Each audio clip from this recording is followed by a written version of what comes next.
Hi friends, welcome to divyang రక్ష foundation.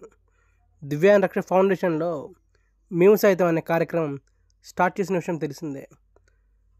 ఈ మేము సైతం అనే కార్యక్రమంలో భాగంగా మోపూరి మనస్వి గారి పేరు మీద వారి అమ్మగారైన భూలక్ష్మి గారు 10 మంది దివ్యాంగులు మరియు పేదలకు భోజన వసతి ఈరోజు కల్పించడం జరిగింది.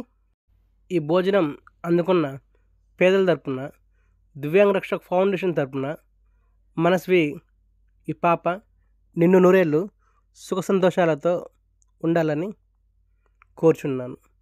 ఇదే విధంగా దివ్యాంగులకు, పేదలకు మరియు వృద్ధులకు అన్నదానం, బట్టల పంపిణీ మా సంఘం తరపున చేస్తుంటాము. మీరు కూడా ఇటువంటి కార్యక్రమాలు చేయాలి అనుకుంటే కింద స్క్రోల్ అవుతున్న నెంబర్కి కాల్ చేయగలరు.